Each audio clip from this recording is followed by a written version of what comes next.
पूरी जिंदगी पढ़ाई करने के बाद, एकेडमिक और प्रोफेशनल एजुकेशन लेने के बाद अल्टीमेटली हमने पैसे के लिए काम करना शुरू कर दिया। तकलीफ और दुख की बात यह है कि हमारे शिक्षा व्यवस्था में वित्तीय शिक्षा का कोई जगह नहीं है। आज तक लोग ग्रेजुएट, पोस्ट ग्रेजुएट, पीएचडी करने के बाद भी उनको फाइनेंस एजुकेशन का कोई नॉलेज नहीं है, क्योंकि हमारे शिक्षा व्यवस्था में है ही नहीं। और इसी के लिए तकलीफ है लोगों को। आज एम्प्लॉय भी परेशान है, आज ऑफिसर्स भी परेशान है, आज व्यापारी भी परेशान है। जिनको फाइनेंशियल एजुकेशन का नॉलेज नहीं है, हर व्यक्ति आज पैसे को लेकर के परेशान है। तो रेगुलर में ये क्लास लिया करता था, अब दोबारा से हम लोग सेशन स्टार्ट करेंगे फाइनेंशियल एजुकेशन का, फाइनेंशियल लिटरेसी का, जो कहीं ना कहीं हमको क्लास 3rd से पढ़ना चाहिए। आप फॉरेन एजुकेशन सिस्टम में देखिए, क्लास 3री से 4थी से यानी 4th स्टैंडर्ड 3rd स्टैंडर्ड से फाइनेंशियल एजुकेशन की लिटरेसी की नॉलेज मिलने लगती है। वहीं से हमारा माइंड डेवलपमेंट, हमारे सोचने का तरीका बदलने लगता है। आज आप खुद सोचिए, आप अपनी कमाई का बहुत कम हिस्सा आप इन्वेस्ट करते हो। 80% में कहूं, आप अपनी कमाई का ना अपने दैनिक जरूरतों में और आपके वैभव उल्लास और आपके खर्चों में शामिल होता है, और 20% बचता है तो आप सेविंग की तरफ, इन्वेस्टमेंट की तरफ ध्यान देते हो। फाइनेंशियल लिटरेसी सिखाती है कि पहले 80% आपको अपने डेवलपमेंट में काम करना चाहिए, बचे हुए 20% से आपकी दैनिक जरूरतें पूरी करनी चाहिए। फाइनेंशियल लिटरेसी सिखाता है पैसे से काम करवाना, ना कि पैसे के लिए काम करना। जबकि हम क्या करते हैं, जीवन भर पैसा और सैलरी बढ़ाने के लिए काम करते हैं, राइट। तो ये सारी चीजें फायर टीम आपको सिखाएगी, फायर टीम आपको ट्रेन करेगी। उसके साथ साथ जो सबसे बड़ी बात है, जो अभी हम चर्चा कर रहे थे कि स्कैम से कैसे बचा जाए, स्कैम से बचने का सिर्फ एक ही तरीका है, वो है अवेयरनेस, जागरूकता, नॉलेज। सही नॉलेज आपको रहेगा किसी भी फील्ड का, तो किसी भी फील्ड में अगर नॉलेज आपके पास है तो आपको कोई बेवकूफ नहीं बना सकता है। आज हम ट्रेडिंग को लेकर के बहुत सारी चीजें डिस्कस करते हैं, रोज करते हैं कि सर फॉरेक्स को लेकर के लोग मार्केट में आते हैं, बहुत सारी बातें करते हैं। तो फॉरेक्स में बेसिक 3-4 चीजें हम समझ लें, कभी हम स्कैम का शिकार नहीं होंगे। पहला, हमेशा कहता हूं कि फॉरेक्स एक बिजनेस है उनके लिए जो एक्सपर्ट हैं, फॉरेक्स एक जुआ है उनके लिए जो इसके बारे में नॉलेज नहीं रखते हैं। यानी उन 5% लोगों के लिए ये बिजनेस है, और वाकई में जिसको फॉरेन एक्सचेंज का नॉलेज है, करेंसी ट्रेड का नॉलेज है, उनके लिए ये बहुत बड़ा व्यवसाय है, दुनिया का सबसे सर्वोत्तम व्यवसाय में से एक है। उन 95% लोगों के लिए ये हमेशा जुआ रहेगा जो बिना सीखे ये काम को करते हैं। इतनी सी छोटी सी बात है कि बिना सीखे आप साइकिल नहीं चला सकते, तो आप फॉरेक्स ट्रेडिंग जैसे विश्व का सबसे बड़े रिस्की व्यवसाय में आप कैसे हाथ डाल सकते हो? लोग डालते हैं, ठीक, जो आम ट्रेडर के पास नहीं है। हमारे पास व्यवस्था है, हमारे पास बैंकिंग व्यवस्था है, बैंकिंग फर्म है, एमएनसी अकाउंट्स है, हमारे पास बहुत सारे कानूनी तरीके हैं जिससे आपके पैसे को हम लीगल तरीके से आपको दे पा रहे हैं, जो दूसरे जगह नहीं मिलेगा। आप जब लीगल पार्ट की बात करोगे तो सारी चीजें आपके सामने स्पष्ट हो जाएंगी। तो 3rd मैंने पार्ट कहा कि लीगल पार्ट को आप समझिए। मैं लीगल पार्ट का अलग से स्पेशल सेशन लूंगा ताकि लीगल चीजों को आप बहुत आसानी से आप समझ पाए, राइट। चौथी महत्वपूर्ण बात, फॉरेक्स का सही और बेसिक नॉलेज कि फॉरेक्स होता क्या है, फॉरेक्स काम कैसे करता है, फॉरेक्स में कौन कौन सी एंटिटी काम करती है, किस तरीके से काम करती है, किस तरीके से प्रॉफिट जनरेट होता है, किस तरीके से लॉस जनरेट होता है। ये बेसिक नॉलेज है। हम टेक्निकल नॉलेज, उसकी टर्मोलॉजी की बात नहीं करेंगे, लेकिन बेसिक नॉलेज हमको पता होना चाहिए कि बेसिक सिद्धांत इसके क्या है, बेसिक तरीके क्या है, जिससे हम कभी स्कैम का शिकार ना हो। 4-5 जब सवाल आप करोगे सामने वाले से, जब भी इस तरह का कॉन्सेप्ट आपके दिमाग में, आपके सामने आपका पड़ोसी, आपका घर वाले लेकर आए, क्योंकि भारत में मैं देखता हूं कि भारत में जो स्कैम होते हैं वो ज्यादातर रिश्तेदार, दोस्त यार, नातेदारी करते हैं। मैं ऐसा कहता हूं कि जब कोई बहनोई घर आता है, जब कोई जीजा घर आता है, जब कोई मामा घर आता है और वो बोलता है है ना, जब कोई भांचा घर आता है वो बोलता है कि मामा मुझे आशीर्वाद चाहिए, 10,000 रुपए दो, 50,000 रुपए दो, मैं ये काम कर रहा हूं, तो मामा को आशीर्वाद देना पड़ता है पैसे के रूप में। ठीक है। अगर कोई साला जीजा के पास जा रहा है, नई नई शादी है, वो बोलेगा कि जीजा मुझे एक कॉन्सेप्ट में काम कर रहा हूं, मुझे आपका ये इन्वेस्टमेंट चाहिए, तो हम अपना नाक बचाने के लिए, रिश्तेदारी निभाने के लिए हम पैसे दे देते हैं उस कॉन्सेप्ट को बिना समझे बिना जाने। वो पैसा मांग रहा है, हम पैसा दे रहे हैं, इसलिए कॉन्सेप्ट को बिना समझे अपनी रिश्तेदारी निभाने के लिए। और आप समझिए, जब हम पैसा देते हैं, जब वो पैसा ट्रैप होता है, फंस जाता है, तो रिलेशन खराब होता है। सबसे बड़ी चीज, आपका भरोसा खत्म हो जाता है। आपके मन में हमेशा ये आ जाता है कि इस तरह से कोई कंपनी में पैसा डालना बहुत बड़ी गलती है। और फिर मैं कहूँ दीदी जीजा में झगड़ा होने लगता है, मामा मामी में झगड़ा होने लगता है, परिवार टूट जाते हैं, सिर्फ और सिर्फ किस लिए? छोटी सी जानकारी की कमी की वजह से। गौर करिए, अगर जीजा को ये पता हो कि ये कॉन्सेप्ट में ये क्या क्या प्रॉब्लम है या किस तरीके से ये काम करता है, और वो साले को समझाने लगे कि देख ऐसा ऐसी बात है, और वो साला को समझाने में सक्षम हो जाए, तो पैसे भी बचेंगे, रिश्ते भी बचेंगे। राइट? तो हमारा उद्देश्य सिर्फ और सिर्फ पैसा कमाना नहीं, मैं कहूं पैसा कमाना एक बाई प्रोडक्ट है। जो व्यक्ति अपने आप को काबिल बनाता है, पैसा उसके पास अपने आप आता है। आप कितना भी पैसा कमा लो, काबिलियत नहीं है आपके अंदर में, इंटेलेक्चुअलिटी नहीं है आपके अंदर में, पैसे को संभालने की क्षमता नहीं है आपके अंदर में, बुद्धिमत्ता नहीं है आपके अंदर में, पैसे के प्रति इज्जत नहीं है, तो आपका पूरा पैसा बर्बाद हो जाएगा। कोई वैल्यू नहीं है पैसा कितना भी कमाओ। पैसा कमाना हर इंसान का सेकेंडरी मैटर होना चाहिए। अपने आप को डेवलप करो, अपने आप को मैनेजमेंट में लाओ, अपने आप को आप काबिल बनाओ, पैसे की कमी नहीं रहेगी। पैसा आपको खोजते हुए आपके पीछे पीछे आएगा। मार्केट में देखिए हजारों एग्जाम्पल हैं। मैं हमेशा सुशील जी का एग्जाम्पल लेता हूं। 5 करोड़ उन्होंने केबीसी में जीता और 5 साल में फिर से वहीं आ गए। क्यों? पैसे का मैनेजमेंट नहीं आता था। मैं हमेशा एग्जाम्पल देता हूं, अनिल अंबानी और मुकेश अंबानी दोनों के पास समान रूप से पैसे थे। 2000 मैं अगर 5-6 की बात करूं तो धीरूभाई अंबानी ने दोनों को बराबर बांटा। एक कर्जे में है और एक अपने जीवन में बहुत बड़ी ऊंचाई में आ गया, वर्ल्ड लेवल पर, मुकेश अंबानी। क्यों? कैसे? आप सोच के देखिए। एक व्यक्ति ने 10,000 करोड़ लिया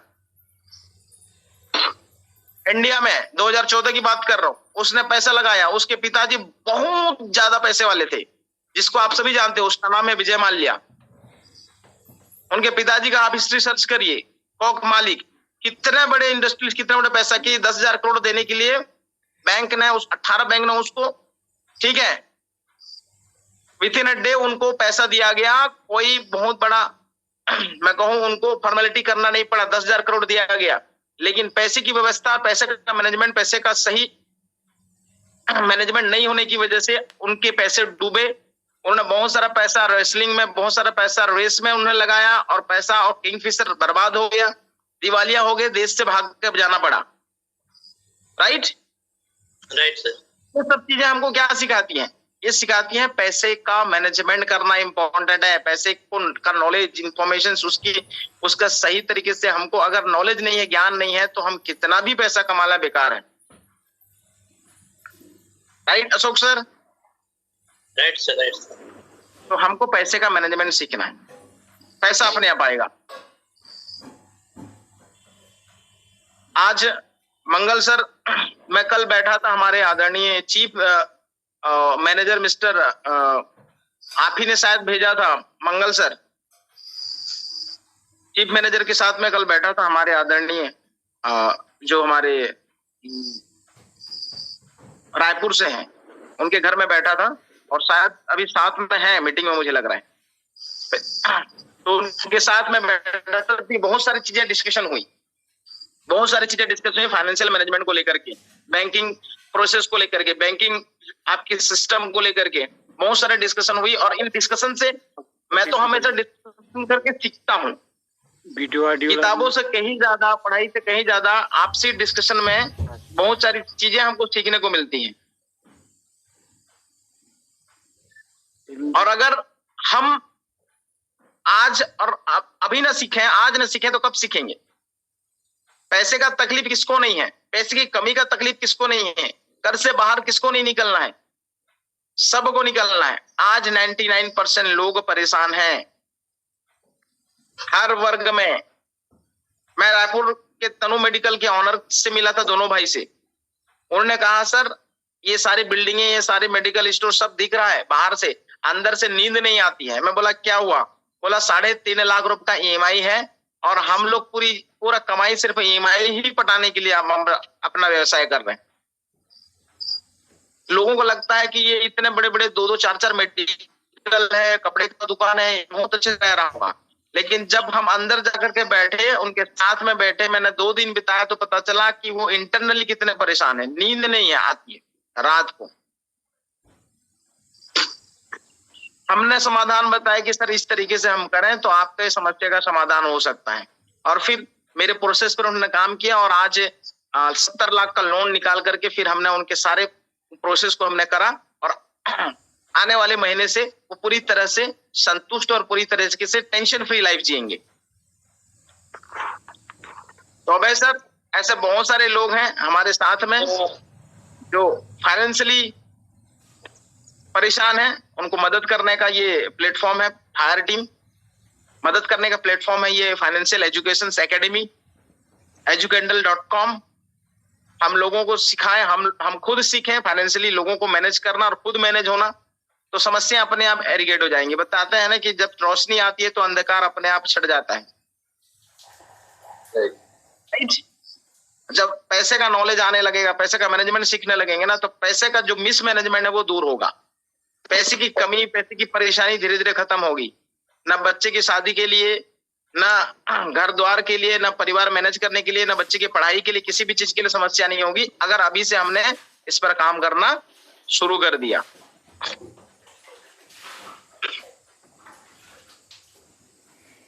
आज हमारे विष्णु सर को देखिए, ठीक है, 5 महीने पहले क्या थे और आज क्या है। आज फाइनेंशियली पूरी तरह से टेंशन मुक्त है। आज कमलेश जी को देखिए, फाइनेंशियली टेंशन मुक्त है। आज मैं कहूं हमारे बीच में अगर अखिलेश जी होंगे तो मैं देखता था 5 महीने पहले उनके फोन में हमेशा घंटी बजती थी, लोन वालों का, कर्जे वालों का, हर 2 मिनट में कॉल आता था।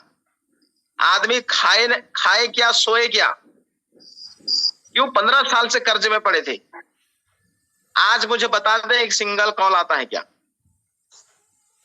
सिर्फ 5 महीने लगे। तो ये सारी चीजें हमको फायर टीम दे रही है, सिखा रही है। मैं खुद एक समय पर कर्ज में था, आज कर्ज से बाहर हूं। आज तो कर्ज देने की स्थिति में है हम लोगों को, राइट। तो ये सारी चीजें हमने आपस में सीखते हुए, सिखाते हुए लोगों के साथ हमने किया। और मैं थोड़ा सा हैंड रेस करना चाहूंगा, कितने साथी यहाँ हैं जो वाकई में सिर्फ हैंड रेस करेंगे और ओपनली, क्योंकि परिवार है हम लोग, जो कर्ज से या किसी प्रकार का उनका फाइनेंशियल कर्ज है, चाहे वो 10 रुपए का EMI क्यों ना। कितने लोग हैं इस मीटिंग में जिनको कोई ना कोई EMI देना पड़ रहा है, चाहे बैंक को या व्यक्तिगत रूप से? प्रशांत मिंजी दे रहे हैं, हाँ, अरे वाह, 1 2 3 4 5 6 7 लगभग, ठीक है, लगभग 90% 80% लोग यहाँ मौजूद कोई ना कोई EMI पेड कर रहे हैं, किसी न किसी प्रकार से वो फाइनेंशियली आज कुछ ना कुछ उनके पास कर्ज है। कर्ज मैं इसलिए कह रहा हूं, कर्ज यानी जो EMI पेड करता है वो कर्ज ही तो है। और डेफिनेटली हर व्यक्ति इससे बाहर निकलना चाहता है, निकलने के लिए, राइट। कल मैं एक परिवार से मिला था साथियों, हॉस्पिटल में काम करते हैं, एक नर्सिंग में स्टाफ नर्स थे और एक हॉस्पिटल में वार्ड बॉय के जॉब में, दोनों हस्बैंड वाइफ, और हमारे दोनों साथी आज की मीटिंग में मौजूद हैं। इनका घर है और इनका गाड़ी है, दोनों का लोन इतना है कि दोनों के सैलरी का 70 to 80% पैसा लोन में जाता है, यानी EMI में जाता है।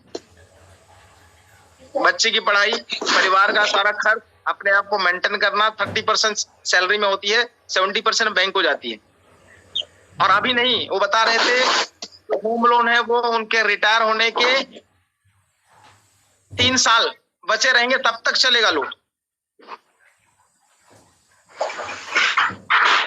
मैंने तरीका बताया था और आज से उनका जो हेडेक है कि मुझे आने वाले 17 साल तक लोन पटाना है वो सब खत्म हो गया।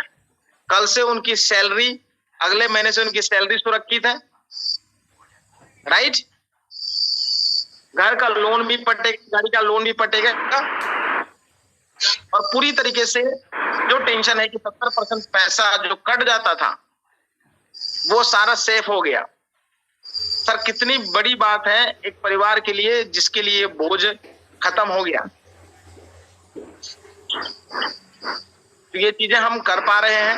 मैं तो धन्यवाद देना चाहूंगा आदरणीय जतिन सर से कि उन्होंने एक ऐसा सिस्टम क्रिएट किया बैंकिंग फॉर्मूला को उन्होंने अपना करके एक लीगल तरीके से इस प्रोसेस को उन्होंने किया कि हमको या हमारे लोगों को कर्ज से बाहर निकलने का एक अवसर मिला। और किसी को कर्ज से बाहर निकालना समझ लीजिए एक तीर्थ यात्रा है, एक पुण्य का काम है, एक ईश्वर की सेवा है।